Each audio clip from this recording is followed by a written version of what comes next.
Quoi on va mener les échanges de ce matin. Et puisque nous avons donc la chance d'avoir sur ce plateau une des actrices en ce moment au Cameroun, une web actrice qui a effectué un petit parcours, un petit voyage du côté de Dubaï, je souhaiterais d'abord qu'elle partage son expérience avec nous sur ce plateau, qu'elle nous dise dans quel contexte elle est partie à Dubaï, qui l'a fait partir à Dubaï, combien elle a dépensé et est-ce qu'il y a certaines propositions qui lui ont été faites là-bas sur place pour de tels types de pratiques. D'abord, vous, Laure Mwanminga, est-ce que vous pouvez nous dire pourquoi est-ce que vous êtes parti à Dubaï, qui vous a fait partir à Dubaï et comment est-ce que ça s'est passé là-bas? Bruno, je vais d'abord te poser une question. Je ne sais pas si parce que vous mélangez, j'ai l'impression que vous mélangez tout au Cameroun en fait. Être influenceuse, moi je ne vous ai pas dit que je suis influenceuse. Je n'ai pas dit que vous étiez influenceuse. Non, là c'est le contexte des influenceuses à Dubaï. Je suis pas influenceuse, je suis comédienne. Je suis une comédienne. Donc si je pars à Dubaï, c'est pas pour aller faire, c'est pas pour aller vivre la vie des influenceuses.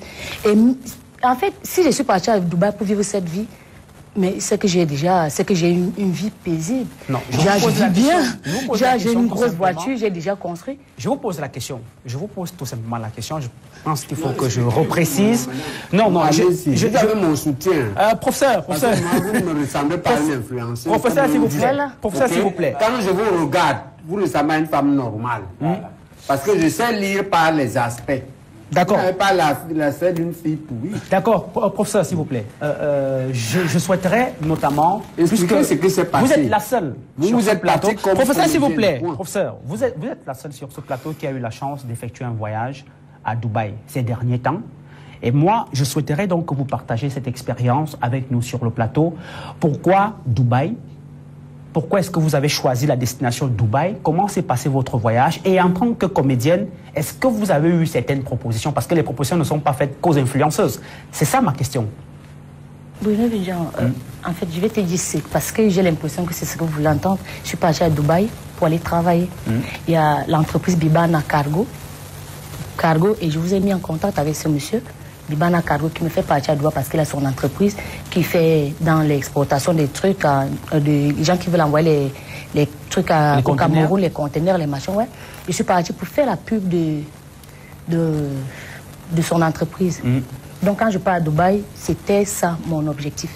Je ne connais pas le reste. Et en plus, quand la vidéo est sortie, moi, je n'ai jamais vu la vidéo qu'on raconte dehors là. Parce que ça ne m'intéresse pas, ça ne me concerne pas. C'est pas ça ma vie. J'ai mes objectifs à atteindre dans ma vie. C'est pas dans le mauvais sens.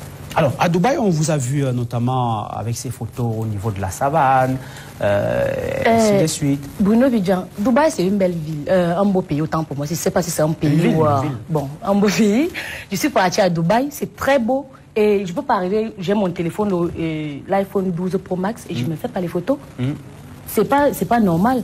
J'ai jamais mis les pieds à Dubaï et quand j'arrive dans un endroit pareil, il faut que je me fasse plaisir. C'est pas en faisant du n'importe quoi ou en m'exhibant ou je faisais juste des photos parce que c'était joli. Jean Baïbek, dernière question, est-ce que pendant votre séjour à Dubaï, il y a des gens qui vous ont fait certaines propositions, notamment allant dans ce sens? Est-ce que vous avez même pris connaissance de telles pratiques? Je n'avais même pas de compte. Je causais même avec personne qui était à Dubaï. La seule chose les seuls gens avec qui je causais sont les gens qui m'ont fait partir à Dubaï. Et je suis rentrée, à part les petites visites qui partaient faire, j'étais en contact avec personne. C'est comme ça, moi j'ai mes principes dans ma vie. Quand je décide de faire que tant que je n'atteins pas mon objectif, je ne suis pas dans les faux trucs. C'est un peu comme ça. D'accord. Professeur Jean Baïbek, vous avez donc suivi, comme d'ailleurs tout le monde, ce scandale qui a explosé les compteurs sur les réseaux sociaux depuis pratiquement 2 semaines. Aujourd'hui, des vidéos parfois ignobles qui pullulent les réseaux sociaux où on aperçoit des jeunes filles qui s'adonnent à des pratiques extrêmement compliquées. Je préfère ne pas prononcer les noms exacts sur ce plateau parce qu'on est dans une émission pédagogique. Alors vous, en tant que parent, d'abord, quelle a été votre réaction? Ma réaction a été la désolation. Parce qu'en réalité, dans cette affaire, il y a beaucoup d'ignorance et beaucoup de naïveté. Ça part du principe fondamental où il y a des jeunes qui ont ingurgité le principe fondamental selon lequel leur pays est l'enfer et le paradis est ailleurs. Ça part d'abord de là.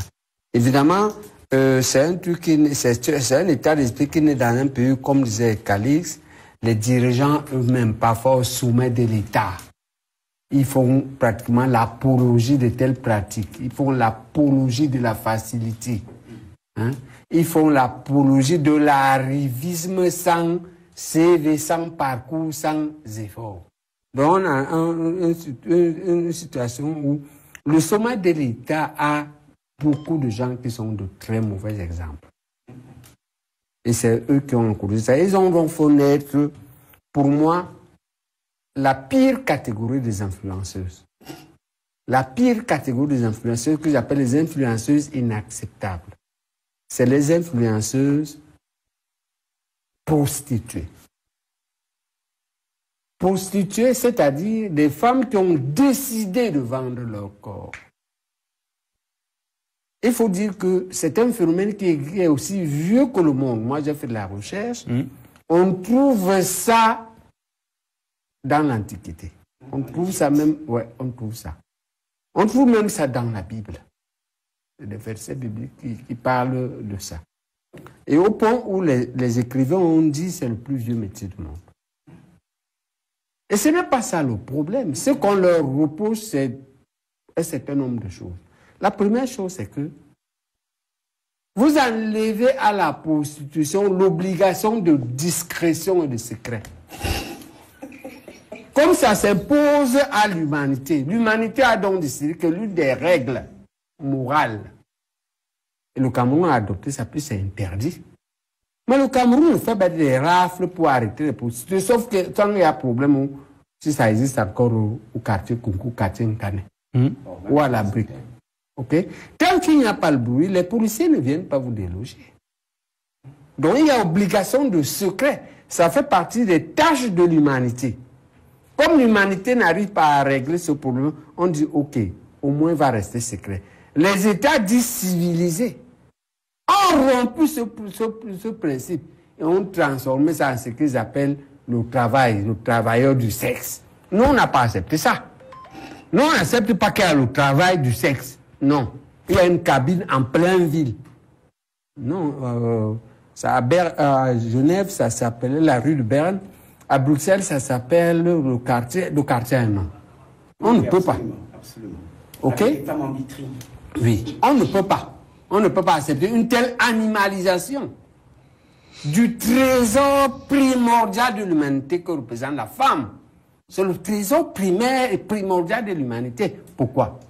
Parce que ce n'est pas seulement son petit bas appareil agréable. La femme, c'est aussi une intelligence importante. Et nous ne sommes pas supérieurs en intelligence. Pour vous dire comme enseignant, on sait aujourd'hui que les filles sont parfois plus intelligentes que les garçons. Absolument. Moi, je peux vous dire, moi, ma femme était professeure d'université aussi, assistante. Mais son intelligence est extrême. J'admire. Et j'ai des enfants très intelligents, les filles. Savoir-faire culinaire, un organisme qui va héberger, va couvrir nos enfants pendant 9 mois. Des seins qui vont nourrir nos enfants pendant 2 ans. Une affection qui va élever nos enfants sur 18 ans. Voilà tout ce qui est dans une femme. Comment vous pouvez dire que ça devient une affaire de rue? C'est-à-dire que vous voyez, dans seulement son petit bas appareil là, qui donne un peu de plaisir pendant 5 minutes. Ce n'est pas ça. La femme est plus importante que ça. On ne peut pas accepter. Et c'est ça que j'appelle les influenceuses inacceptables. Qu'on fasse de l'apologie avec l'argent de l'État au sommet de l'État. Je ne vais plus citer ce monsieur ici, parce que je l'ai cité, je ne voudrais pas en faire un problème personnel. Je voudrais lui dire que la faute, il y avait 2 fautes fondamentales dans cette affaire de la canne. C'est là que les mauvaises influenceuses sont arrivées. Et ça qu'on doit bannir, c'est inacceptable. 2 fautes. L'extravagance dont elles ont fait preuve. Et c'est bien que l'État se soit rattrapé, on les a rapatriés. Et l'usage de l'argent du contribuable. On a vu des notes. OK? Mais on n'a pas dit que les hommes d'État n'ont pas droit au plaisir. Au plaisir. C'est un homme d'État. Nous n'avons pas le droit d'entrer, Lombok nous enseigne aussi. Lombok a 2 personnalités dans un village. Chaque famille a 2 personnes. L'onkou et boum, c'est notamment le fantôme de la famille. C'est le plus ancien à Port-les-Mal. C'est-à-dire quand il y aura débat, quand il aura fini, au-dessus de lui, il y a une autre chose, le Mbombo. On dit que les affaires privées du Mbombo, les affaires privées d'un coup, ne regardez pas, ne faites pas semblant de voir. Nous n'avons pas le droit d'aller fouiller la vie des hommes d'État qui représentent au niveau de la République l'Inkou et Boum ou Mbombo. Ok? Mais eux aussi ont le devoir et c'est ça que l'État moderne, la République, appelle l'atteinte à la pudeur. Ils ne doivent pas porter atteinte à la pudeur. Ils doivent cacher leur saleté. Merci. Et maintenant, à nos sœurs qui ont fait ça, on comprend qu'elles y sont parvenues par la force des choses. Parce que c'est pas facile. C'est un métier c'est le métier le plus difficile à assumer sur terre. On ne voit jamais une prostituée qu'en carte de visite prostituée.